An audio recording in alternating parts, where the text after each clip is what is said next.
welcome to another edition of Electric Football. You asked for it, you got it. Actually, they didn't ask for it. No, they're but still getting it.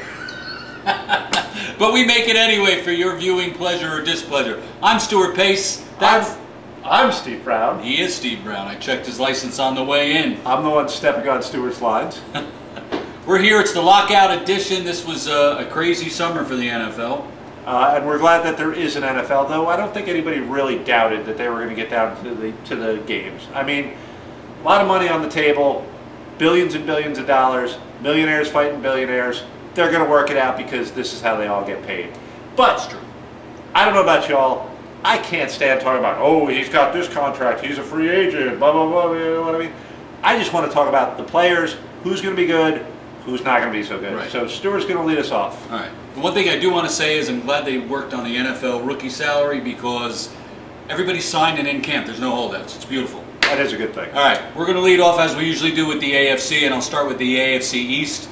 Last year, Patriots 14-2 took the division, but for the second year in a row, the Jets got to the AFC Championship and lost. Unfortunately for them, they lost, but they are getting to the championship, and I think that's why you have to favor them this year. At least I have to favor them this year. Rex Ryan, a lot of people don't like him. He's cocky. He makes bold predictions. But what do you want? A guy to say, hey, we're really not that good?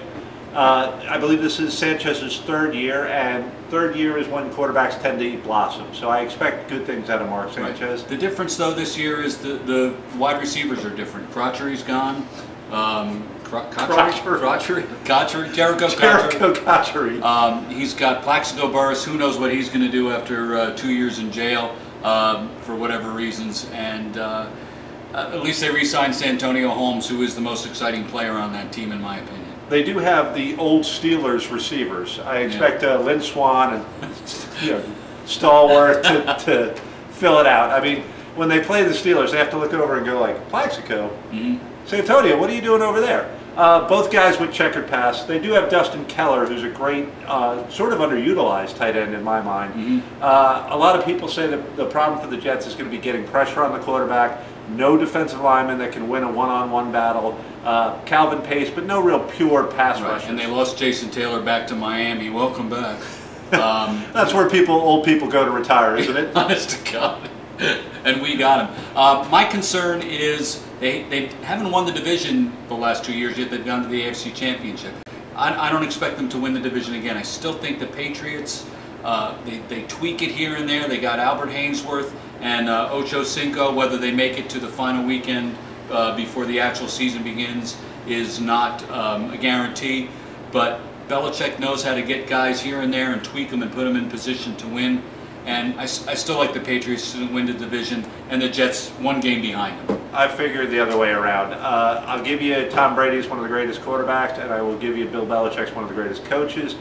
They've got two great tight ends. What a job they did picking up rookie tight ends in Aaron Hernandez and Rob Gronkowski. I don't see Ocho Cinco making that big of a difference. Sort of like Randy Moss faded and Randy retired. Well, they don't have a #1 guy this year. They don't have a Randy Moss kind of guy, but they also made a career out of not having a #1 guy. What's Wes Welker though? Well, he's your go-to guy. He first is and 10. He is their #1. He's not a 6'4", go out, leap him in the end zone. He's not a guy that scores 20 touchdowns.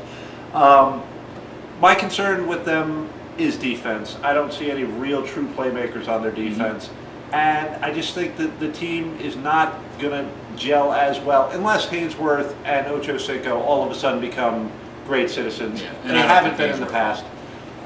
So then we go down to the bottom part of the division. There's nothing much to talk about. Stuart is a Miami Mahi fan, and there's not a lot to look at there. We can't even get a coach to stick around and, hey, you wait here, we're going to see if Harbaugh wants to come and coach. But if he doesn't, we'll be right back. You guys tried your best to go out to the West Coast and get a hitman to take out Tony Soprano, or Sperano.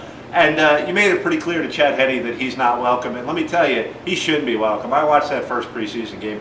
He was horrible. Yeah, he was. With a capital H.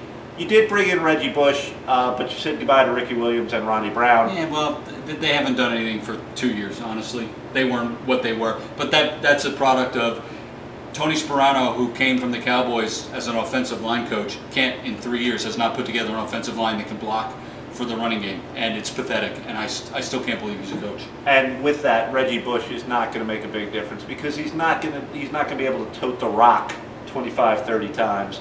And if you don't have good blocking, we thought he would coming out of college, but Reggie doesn't make that many plays on his own. No, he doesn't. So there you go, and then bringing up the rear of the division as they usually do, the Buffalo Bills. And they got rid of their best player in Lee Evans, so why watch them? Yeah, I mean, Chan Gailey doesn't have a whole lot to work with. They did bring in Sean Merriman, who's trying to resurrect his career. But I can't see the Bills doing better than 4-12. Sacrificial lamb. Yeah, to some extent. They're definitely in the Andrew Luck sweepstakes with a couple other teams. What they really need is something out of C.J. Spiller, who was a huge disappointment last year. Yeah, I picked him to do a lot last year. He didn't. Well, he's on Buffalo. Made our predictions for electric football look not so great. Right. Anyway, that's so you got Jets, Patriots. I got Patriots, Jets, and then who cares after? Yeah, that? then there's the second half of the division. Yeah, then it's the 4-12s. The battle of 4-12s. The Andrew Luck sweepstake. That's what it's going to be, and I think the better quarterback was Ryan Mallett. What did the Patriots do? Go out and get him, and he had a terrific first preseason game. And I know you can't say much about it, but he made every other quarterback in that division look like crap, comparatively. But he's also a guy with some character issues. So they picked up a lot of character issues with the assumption that Bill Belichick and Tom Brady can handle them, and they probably can.